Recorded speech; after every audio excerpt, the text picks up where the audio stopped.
It's Wednesday, April 13th, and this is CT Pulse on the HAN Network. I'm Kate Czaplinski with Josh Fisher. Josh, we're having something of a presidential primary extravaganza, and why Connecticut sort of matters this time around. Yeah, Kate, we got to see something here in Connecticut that is rare. Last week, a Republican candidate for president stopped in Fairfield County to talk to voters, not rich political donors. We're less than 2 weeks away from the Connecticut presidential primaries for both the Republicans and the Democrats. And since Ohio Governor John Kasich stopped here on Friday, we're going to focus today on the GOP race. But next week, we'll look more at the Democratic race, which is a little more settled, obviously, if you've been following it, than the Republican race. On Friday, Sacred Heart University was packed with a who's who of Connecticut's pragmatic Republican class. Including you, Josh. No one's ever called me a pragmatic person before. Thanks, Kate. Tony Wong, who is State Senator Tony Wong, has been a guest here before. He's the Connecticut chairman of the Kasich campaign, and he organized this event, which had to be moved to a larger location on the Fairfield campus after there were so many requests for tickets. That new location, the lobby of the university's business center, saw more than 1,500 people crowd into the space, and some were even forced to watch the governor in overflow rooms. It was a town hall style discussion, and so we'll talk about that as we move along today. And also the Connecticut Democrats' response to that visit, which I found pretty interesting. But before we take a look on what John Kasich had to say on Friday, we're going to take a look at some of the previous guests that we've had on CT Pulse and their comments on the presidential race. We've gotten quite a range. We're going to start with some of the oldest to the most latest, including State Representative John Shaben, who we had on back in January. So there were still some different candidates in the race. He was talking about Chris Christie at the time. Right, and he's one of the only Republicans to announce that he's running for Congress against Jim Himes. But I found what he had to say interesting, which is he felt Connecticut votes more for candidate than party. So let's take a look at that clip right now. Your town of Reading has changed a lot. It used to be a Republican majority town. Now it has a plurality of Republicans in there, but it's, we're down to just, I think New Canaan and Darien are the only towns in the entire 4th district that have a majority of Republicans. Have actually registered. That's right. Yeah. I mean, the 3 towns I represent, 2 of which have had run by Democrats. Yeah. Selectmen. And frankly, have voted Democrat. They voted for Mr. Himes in all 3 elections. They voted for in 2 of the 3 towns voted for the Democratic candidate, President Obama, in the last elections. However, in those same races, I won all those. Yeah. Same ballot, same ticket. So what you see is that people actually, when you speak to people like a normal person, they actually say, all right, they vote candidate. Right. The largest swath of voters, and I think rightfully so, or consider themselves independent or unaffiliated. And that's good. That's good. We shouldn't, it shouldn't be a hard line. I am in the purple party, so I will vote at all costs for the purple candidate. It helps kind of set your compass sometimes to know, what party people are in. To get you to start your examination, your discussion. But you're right. It's a presidential year, but it's a different presidential year because whether you love or hate the current president, there's no denying that he is and was a charismatic candidate who energized a lot of people from all walks of life to come out and support his ticket, and he was excellent at that, and good for him. But he's not there anymore. So some interesting thoughts from State Rep John Shaben back in January, Josh. In January, yes, when there were a lot more Republicans still in the race. There was a lot more going on. Though things haven't calmed down as much as maybe we all thought they would by now. No. I think Martin O'Malley was even still in the race for the Democrats. Oh, wow, that's right. Well, now State Senator Tony Wong, who you mentioned earlier, who hosted John Kasich in Connecticut, has been a big supporter. We spoke to him in February where he was talking about his support for John Kasich and also his concerns about John Kasich being able to make a splash with so many candidates out there like Donald Trump and Ted Cruz who are, a little bit more out there. Yes. So let's check that out. I've had the incredible privilege and honor of spending some time with Ohio Governor John Kasich. And what he has done as a governor to change a state that had experienced double-digit unemployment, inflationary cost, crushing labor cost, crushing pension liabilities, a malaise of out-migration. So one of the reasons I did was to reach out and meet with him and say, how did you make that transition to a state now that is vibrant, crossing industries and growing businesses and creating 400,000 new jobs? and building up and lowering taxes, but still providing critical healthcare, Medicaid, social services, and creating an environment that is sustainable and organic. And what he really did say was quite interesting and inspiring is people have to be honest with each other, and we have to work together in a bipartisan basis. He said, I may not agree with everything people have put forward. I believe in my values. I'm going to work really hard and listen to yours. That's the kind of leadership we need in our country, that demonstrated experience, demonstrated willingness to work across bipartisan basis. But here's the biggest challenge. He's actually somewhat boring. Well, he's reasonable. And boring's not working in this this time around. When you are in the political process, you need to have people who are bombastic, inflammatory, and sucking the air out of a room. And that doesn't translate to governing, in my opinion. It doesn't translate to engaging and incorporating opposing viewpoints. The greatness of our state and of our country is contributions from so many different viewpoints, contributions to making ourselves better through collaboration and deliberation and debate. So again, that was State Senator Tony Hwang back on February 3rd. He's still a big Kasich supporter. I wonder how he's feeling about the boring quotient, if he maybe feels like John Kasich's been able to up his game a bit. Well, that's something too that I think John Kasich has admitted that he's boring. You know, he hasn't called for the deportation of 11 million people or the patrolling of Muslim neighborhoods and all these sorts of kind of far right and extreme views. He's pragmatic, which is why I think he appeals to. But he has picked up some steam. Oh yeah, certainly. Well, there's only 3 of them left, so yeah. Well, now we're going to take a look at what State Representative Jason Perillo had to say. He was kind of talking about the interesting, the Trump factor and how Trump's managed to gain some supporters here in Connecticut. Let's check that out. Who's going to help you win some more seats in the House? In the past few elections, the state reps in the Republicans have been picking up seats in the House. Yeah, we've got 64 seats in the House. It's 10 years ago, there was a super majority. Right. And now, so who helps you the best? I don't know the answer to that. I think the person who helps us the least is Ted Cruz. Yeah. He's extremely conservative, as we know. Yeah. And I don't think that necessarily translates well to more moderate voters in Connecticut. Say what you want about Donald Trump, but he's got people excited. Yeah. Right. Ted Cruz doesn't seem to excite here in Connecticut. No. I mean, I know a lot of folks, you wouldn't necessarily expect Trump to be popular here in Connecticut, but I know a lot of folks who are. I know. You see it more and more. It's Folks really you wouldn't interesting. expect it from. Yeah. Right. No, yeah. He's bringing out different people into the fold, which could end up work out well for the Republican. People generally who don't normally vote, particularly in the midterm elections, who vote for president tend to vote for that party all the way down. Again, that was State Rep Jason Perillo back on March 6th. He represents Shelton. Interesting discussion with him as well. Oh yeah, Jason's always has some interesting perspectives. He does. And of course, those were some Republican legislators we heard from. Let's show a clip of State Senate Majority Leader Bob Duff, who spoke to us about his feelings on the presidential election back on February 24th. Check it out. So before we let you go, who are you supporting for president? Well, I haven't announced my support for anybody at the moment. Tony Hwang announced his support for John Kasich. It was an exclusive with who was here. I don't know. Just throw that out there. So we're full disclosure. Yeah, well, I've only got 2 choices. Yeah, I know. And then that was months ago, so we had about 10. Yeah, right, exactly. So I joked that I'm waiting for Joe Biden to get in the race. Aren't we all? But I don't know. I mean, I think Hillary's going to get the nomination at this point. I haven't publicly endorsed anybody, nor do I think really Hillary Clinton, Bernie Sanders, or anybody in the public is waiting for Bob Duff's endorsement.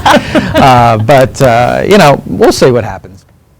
Interesting chat there with Senate Majority Leader Bob Duff. Yeah, it's nice how it's interesting too, Kate, that most of and we'll talk about this more after we come back after a break as we look more at John Kasich, how the Republicans we've had on are more the moderate Fairfield County type Republicans that we're certainly familiar with in this corner of the state, and John Kasich has stuck out to them. John Shaban did say that he liked Chris Christie when he was on. Christie was still in the race back then.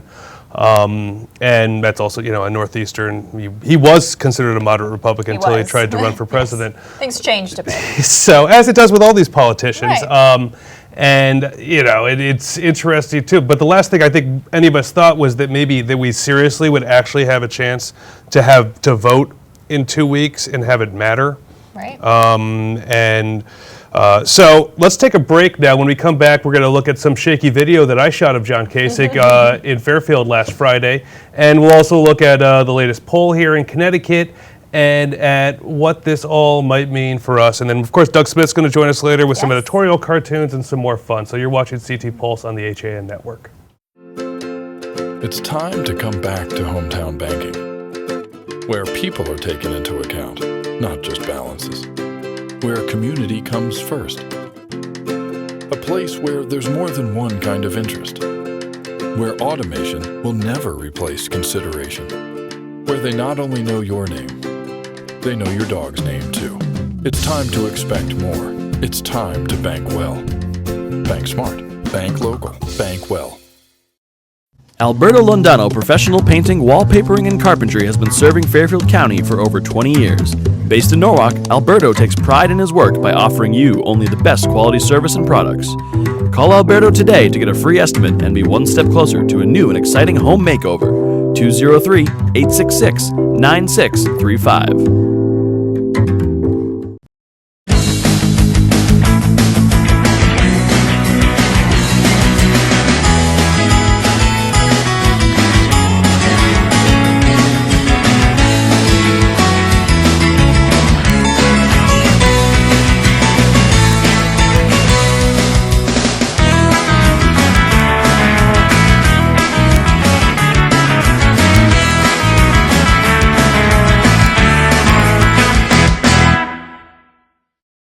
Join the HAN Network and Make-A-Wish Connecticut to help make travel wishes come true for local kids with life-threatening medical conditions. Donate your unused airline miles to the HAN Network Wishes in Flight campaign. Over 70% of wishes granted involve travel, and your unused airline miles can help make kids' dreams become a reality. Plus, once you donate your miles to Make-A-Wish, they will never expire. Donate your unused miles and help the HAN Network share the power of a wish. I'm Kate Czaplinski. Join us for Coffee Break, weekdays at 11 to get the latest Connecticut news, weather, high school sports, and more. News doesn't get any more local than on Coffee Break on the HAN Network. You are watching the HAN Network, and you're not alone. Nearly 500,000 viewers enjoyed our broadcasts in the first 5 months.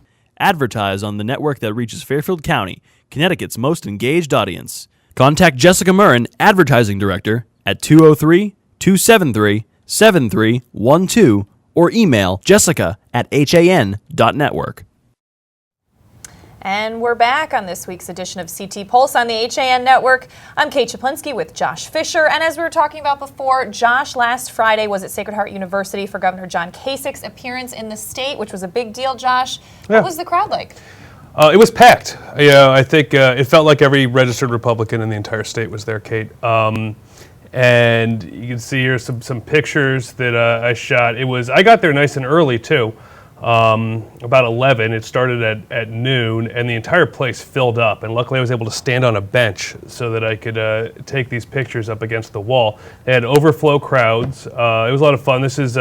Chris Shays was kind of, they said, a little long-winded in his introduction of John Kasich, so Kasich kind of tried to sneak out and surprise him and asked him to stop telling all of his good stories.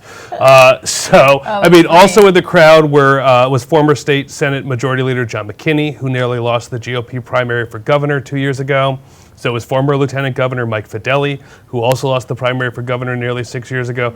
Chris Shays, the last Connecticut Republican to be elected to Congress, introduced the governor. He lost a primary for U.S. Senate 4 years ago. Are you catching a little pattern here? I am. The hall was so crowded. Like I said, we had to send people. They had to send people into overflow rooms. There's a balcony overlooking people, so you can't even in these photos obviously see everybody who was there.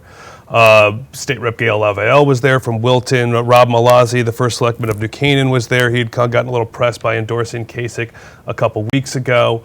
And if you've been following the race for the White House closely, you know that John Kasich has been saying that he hasn't gotten the attention because he isn't as exciting as the last two candidates left with him, and that's, of course, Donald Trump and Ted Cruz. And those two candidates have been saying he should drop out, Kasich should drop out, because he's only won one state, his home state, and they both feel he's taking votes away from them. But Kasich says he's staying in because Trump and Cruz focus on the worst, not the best of people. And here's more of what he had to say about that. He just brought it out because it's there. I mean, hope springs eternal in all of our lives. We want to live on the hopeful side. We don't want to live down in the ditch. America loses everything. It's just, first of all, it's just patent nonsense, okay? Think about America today. Look what you got in your hand. The smartphones, the way you communicate, the way you shop, the way you travel. How about your health care? How about education? We're not winning. We're winning on everything. We are still the strongest country by far in the entire world, and people want to stop whining.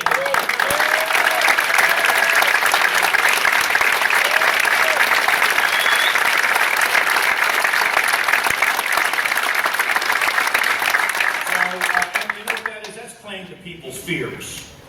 I learned something when I was up in New Hampshire, and you thought I would have known this. I can walk into a room with 100 people and I can make them feel positive about the ability to solve problems, or I can walk into a room and drive them into a ditch. You do whatever you want to do. Great leaders don't drive people into depression, and they don't divide people. Great leaders bring people together and respect the differences.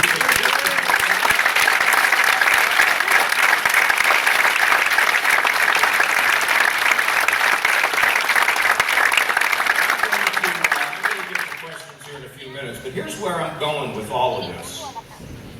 As the president, my job's going to be to get things together down there. It's just nonsense. Everybody fighting. They fight within the party. They fight across party lines. You know, the president's using executive authority to shut the Congress out. You got a congressman that shouts at the president during the State of the Union, "You lie," and then he puts out a fundraising letter the next day, and we're all gnashing of teeth. All driven by those people down there. They want to shut that place down and just stick them there for about 50 years. So that, of course, is when you hear Kasich speak. It was he really is good at the whole town hall setting, and it was fun to be there. I'd never actually been in person with a presidential candidate before. So he almost has that, remember in 2008, that sense of hopefulness that Obama ran on. I think that Kasich as a president would probably have a better chance of actually unifying the country more so than Obama has. Not that that's been entirely Obama's fault. Of course, you could blame the Tea Party and Ted Cruz's friends for that. So it was that was kind of nice. But one of the things that Republicans have attacked him on is Common Core. Because Common Core has been enacted without as much of a fight in Ohio, even than we've seen here in Connecticut. And this is what the governor had to say about that. We enact them, and the curriculum for carrying out those standards is set by the local school board. That is what it is in our state. That's what it is, in my opinion, across the country. Now, let me also tell you that I don't want to run education out of Washington. I want education to be run out of the states and the school board level. I would shift 104 federal education programs back to the states. Now, I think the reason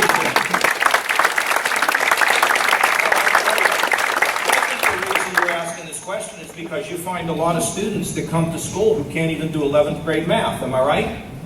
No, seriously, give him that microphone back, because I'm going to question him here. I mean, don't we find that students come here and you're having to teach them things that they should have learned in high school? Is that right? It happens, definitely, yes. So we put a third grade reading guarantee in.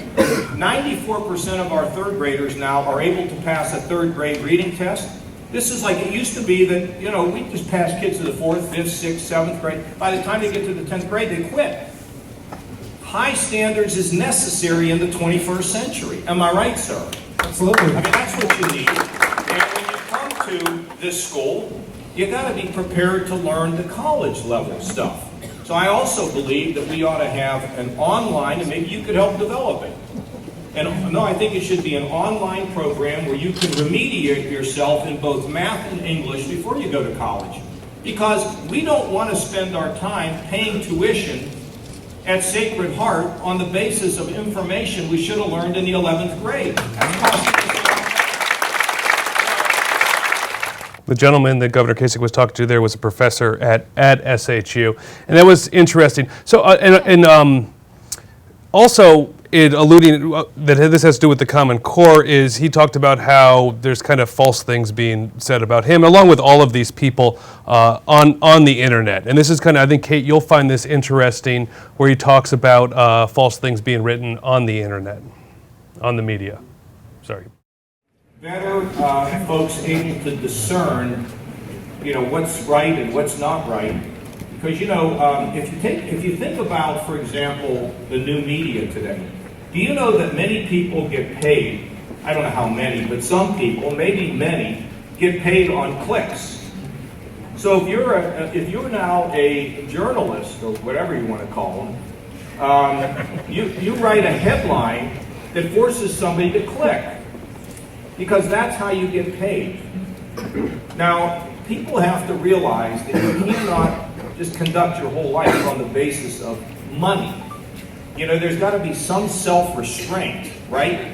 To do the right thing, even sometimes if you don't make the money that you would love to make. So anyway, listen. So that's really interesting, Josh. And we see it more and more, especially shared on Facebook and such. You see some headlines and stories from websites that you're like, I'm not sure that we can verify this. This seems a little bit out there, but people still share these and take them as fact. Because, and you know how hard it is. I mean, some maybe not about politics, but you won't believe which celebrity, did this. It's hard not to click on them sometimes. Right. Oh, yeah. Because you want to find out, and then it usually ends up being such a pain because you got to then click on 7 more links before you finally find out that it was nothing at all. But there are people who do a good job and make a good amount of money through the advertising attached to those links. So that was certainly interesting thing. That's one of the things I do like about Governor Kate. I'm a junkie for this stuff, and I watch a lot of Donald Trump's speeches. I mean, they're all on TV all the time. I was, Your dog even has a Donald Trump chew toy. She does. We'll get that photo for next time. and I've certainly seen a lot of Ted Cruz's speech. I think Ted Cruz is a brilliant man. And would be very interesting to see him against Hillary. And he's a very brilliant politician. His campaign is run very well, and which is why he'll probably end up getting the nomination. But Governor Kasich does think that he's going to win the GOP nomination through a contested election, and or through a contested convention. So there's not enough pledged delegates out there right now for him to get 1,237. It's mathematically impossible. Trump has the best shot at 1,237, but he'll likely fall short. And then Cruz also has a very long shot. He has to win like 80% of the remaining delegates to get it. Trump has to get about 60%. But here's what the governor had to say about winning in a contested convention, something that he has some history with. Because in 1976, I was very young, and I went out to the convention when Ronald Reagan was challenging Gerald Ford. And I actually worked 5 states for Governor Reagan.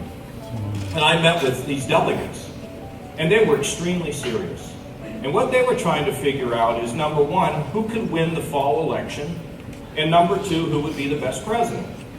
And they concluded it was going to be Gerald Ford.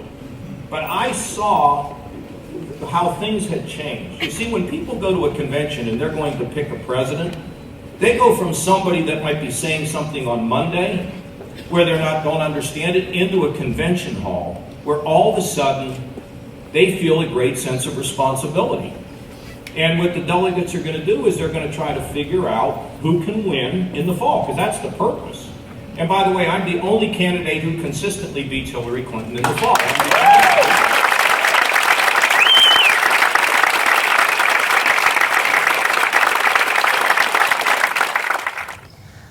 All right, Josh, so what do you think about Kasich's chances of actually winning Connecticut? Well, I think you'd think that, he's the most moderate candidate. You think of Connecticut Republicans as being moderate. You saw the Connecticut Republicans we mentioned who are there, the pragmatic class, I like to call them, how small they are here in Connecticut.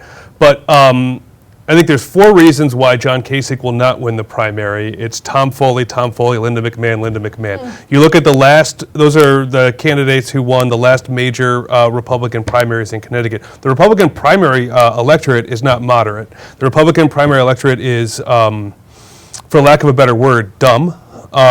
They are very good at nominating unelectable candidates, which I think Ted Cruz and Donald Trump would both fall into that. As you heard Kasich mention there, he's the only one Republican who consistently is leading Hillary Clinton in the national election. If you look here at the most recent poll that has been done, this was done on April 10th and 11th by Emory College. Trump has 50%. Emerson College, sorry, and Kasich with 26%, Ted Cruz with 17%.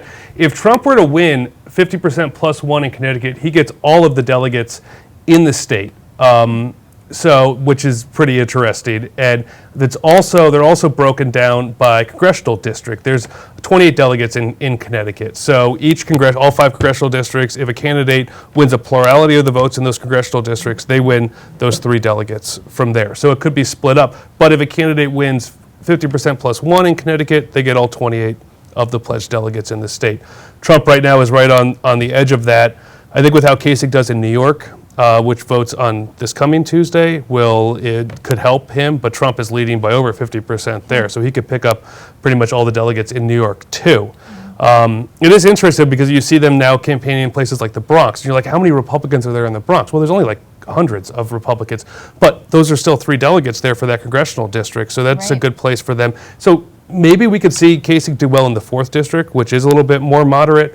We haven't seen we've seen Dan DiBasella win primaries who's a moderate Republican here, but when was the last time the Republicans, even when they nominated George W. Bush in 2000, he didn't win the popular vote.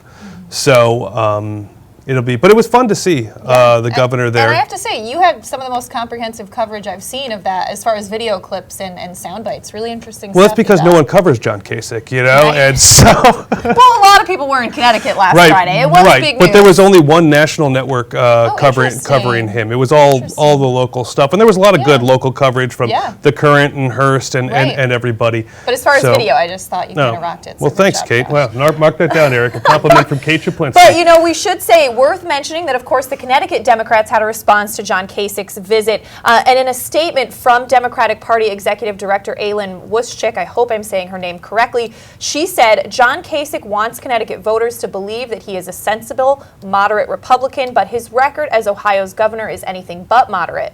She went on to say, take his record on women's reproductive rights. Just this year, he signed a bill to defund Planned Parenthood in Ohio, stripping critical funding from HIV testing, cancer screening, and the prevention of domestic violence. And she said, thanks to his extreme anti-choice agenda, half of Ohio's abortion clinics have closed. She goes on to say his attacks on women's rights go back to his time in Congress when he voted for legislation to make it harder for women to access birth control. He even voted to bar Medicaid funds from covering abortions in cases of rape and incest. Finally, she says Donald Trump and Ted Cruz may make extreme statements, but records matter too, and John Kasich has a record every bit as extreme as the rest of the 2016 Republican field. So that from Connecticut Democrats. I certainly think it's fair for a Democrat to point that out about a Republican, but it shouldn't be a surprise of a politician playing politics, and particularly, a Republican in Ohio. In Connecticut, you get away as a Republican voting, for women's rights like that.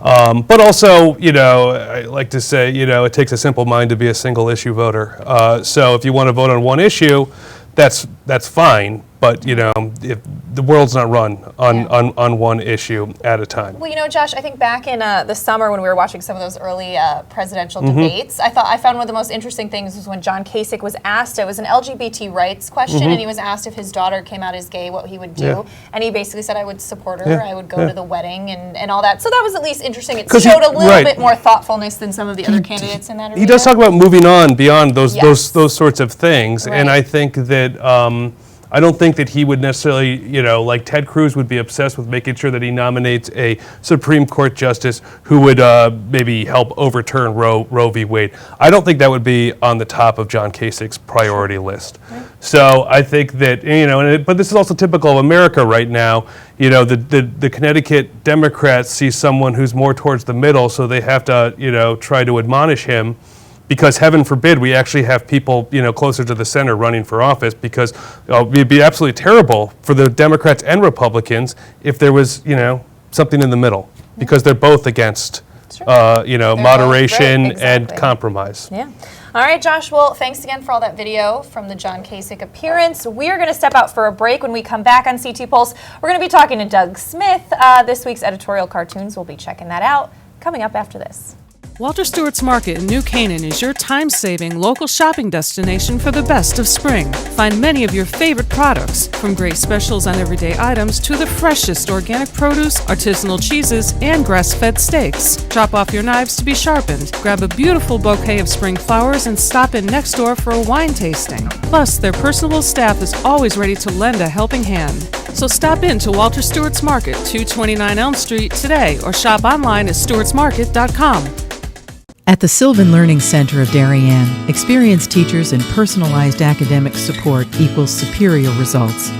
Our certified teachers uncover skill gaps, address specific needs, and help students realize greater academic success and increased confidence. We're enrolling now. Individualized after-school tutoring in reading, math, history, elementary math, algebra, geometry, calculus, high school science, and study skills. For a free consultation, call 203-655-3276 or email gmcsylvan@gmail.com. For over 25 years, Mike Kasich Painting and Wallpapering has been the name to know for residential and commercial properties in Fairfield County. He uses only the top brands, including Benjamin Moore, for impeccable preparation and lasting quality. Call Mike now and receive $500 off any job over $7,000. Mike is currently accepting reservations for spring, so call him today at 203-770-8869 or 203-972-3310. For your custom painting, finishing, and staining needs, it's Mike Kasich. Can't wait for it to get warmer so you can start fishing again? Get over to the Dock Shop, where they have the latest in fishing tackle, marine electronics, boating supplies, and more. But remember, the Dock Shop isn't your average tackle shop. You'll also find the finest selection of nautical apparel, jewelry, home decor, and gifts in New England. Boater, beach bum, fisherman, or simply love the New England coast, this is a unique place to shop. The Dock Shop, 51 Tokenique Road, Darien, 609 Riverside Avenue, Westport, dockshop.com. I'm John Kovach. I'm a newspaper editor. I'm a high school football coach. I'm a television presenter. And I want you to love fishing as much as I do. Tune in to Yankee Fisherman, Thursdays at 1 on the HAN network. It's like going to the tackle shop without leaving your office. I'm John. We're back here on CT Pulse and the HAN Network, along with Kate Czaplinski. I'm Josh Fisher. We're going to get to Doug Smith, our editorial cartoonist, in a second. But just before that, I forgot to mention something else. My old friend, J.D. Pirro, a columnist for the Lewisboro Ledger, our Westchester paper I used to be editor of, he went and saw Kasich speak in Westchester. And I tweeted him and asked him how it went. And I really liked his response. If we can throw that up on the screen. He said, he did really well. He just has to win somewhere. Under his logic, one more loss and he'll take the oath of office. Which is how you think, great. When John Kasich sits there and says, when I'm president, you're like, okay, listen, Governor. Slow down. You say a lot of interesting stuff, but, maybe win another delegate. Hey, you have to envision it to make it happen. I guess so. That's what Oprah says, I think. Oh, yeah? I don't know. I wonder if Kasich watches much Oprah. Maybe he's in the book club. How does he fit all that into his schedule? All right, anyway. It is time for Doug Smith to join us. He is drawing conclusions this week on the Wait, is that... Wall of China, the Great Wall Oh, of that's China. not on Mexico. That's on the Mexican border. Oh, no, we haven't built that one yet. We haven't built it yet, but once we do, Yep. Doug will be sure to draw on it. So, Doug... And once I win the Powerball, I'm Yes, going to change right. a lot of things. Trumping too. conclusions. All right, let's take a look at this week's cartoons, courtesy of Doug Smith. What do we got up first, Eric? Oh, I love this. Okay, we've been talking so much about the controversy. Darien High School for years. Neighbors living near the high school do not want field lights. Right, but now there. they've finally said they'll take some field lights with some specific conditions. Exactly. The condition you drew here is a Tiffany lamp, which I think is amazing. Fits with the character of the town, I guess. It does, and it's that battle's still ongoing because some of those, they only wanted to feed like 6 varsity games a year Yeah, on 10, the field, yeah. or I couldn't resist, but I'll catch heck for calling them clowns there. Yeah, you're right. We like it. We appreciate it. Shows the reading, Doug. And tell us about this one, Doug. Oh, just a couple of the towns at spring break, so I just wanted to get a little blurb in that. Great and, humor. you know, And stats doing great cleaning out the gutters. All right, tell us about this one, Doug. What's happening here? The Town Charter Commission did some confidential interviews with public officials while forming recommendations for the town charter. Which town was this? New Canaan. New Canaan. Interesting. And- Here for the secret meeting. Yep. We don't like that in newspapers No. when you keep those meetings secret. We are not Neither big does fans the of town. that. We Neither may have do other you. secret gatherings in New Canaan that are more similar to that. Maybe, what's his name there? The guy who's always asking for the freedom of... Oh, Mike Nowacki? Oh, Mike Nowacki, yeah. right, Nowacki always- Yeah. Yeah. All right, so the library needs some volunteers for the Frog Frolic. I like this. Just a little humor Silly little here. one. I like it. Poor Toad. And what's this one about? Fishing season is beginning, and I guess they're giving free... I'm sorry. Oh, this is the other fishing... Some species of fish can't be taken this year, Right. right? And those include alewife. So I like this. Right. Somebody's saying, "Oh my God, it says that the alehouse is off limits." So I did this one in Stratford and Milford, both of which have an ale house in the towns. Yep, it worked out perfectly. And you ever read Weird New Jersey? No. What is that? That's sort of an offbeat little magazine printed in New Jersey, but they always did an article on the old man bars. Oh. And I was sort of like thinking of that, like the ale house is one of these ones where you always see guys like Archie Bunker walking in there Yep. wearing the hats on the heads and Yep. just sitting in there all Old day man long, bars. saying they're on a fixed income, but they seem to spend like 8 hours in these bars. It's and- amazing, Yeah. right? I Sipping- always wonder that. Do you find cheap people to buy gin. your drinks? I know, don't the get ale it. houses, I guess, is one of those old-timer bars. Sounds like a good place to go. What time are we done with this show? I always love some sewer humor. Yep. Let's talk about this one. This is for Trumbull. We got a new deal for you. Right, they've been negotiating for the past couple of years because Trumbull didn't like the way they were charging them for their sewage. They were tapped into Bridgeport's lines. I like the little half moon. I always wonder, what does that mean? It actually goes back to the turn of the century. A star was for males and a moon was for women. Oh, thank you, Doug Yeah. Smith. I learned something new today. And they just changed it over to the moon, I guess. All right, and what's this one about? The ongoing rail trail in Ridgefield. Just, No tykes on the whale tail. We did have some whales in the Sound last year. Yeah, Oh, some more fish humor. the other fishing one. So free fishing permits to unemployed adults, veterans, and active duty service members. I really think they should be paying for those.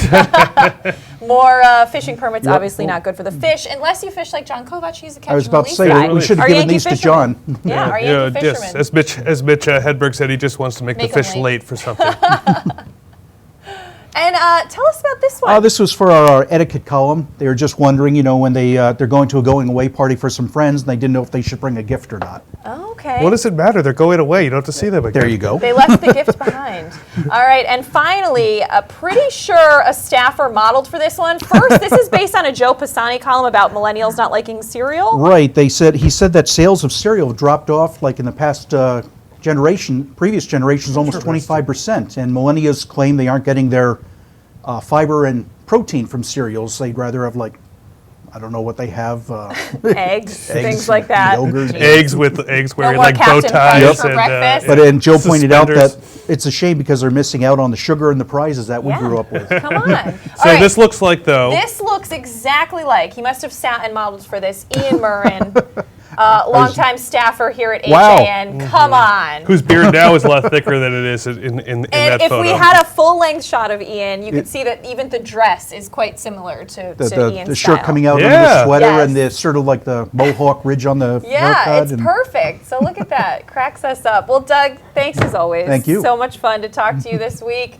Josh, we're going to be wrapping things up. Yeah, Kate. And next week we'll talk some more about the primary. We'll know who won in New York or how well Donald Trump did in New York.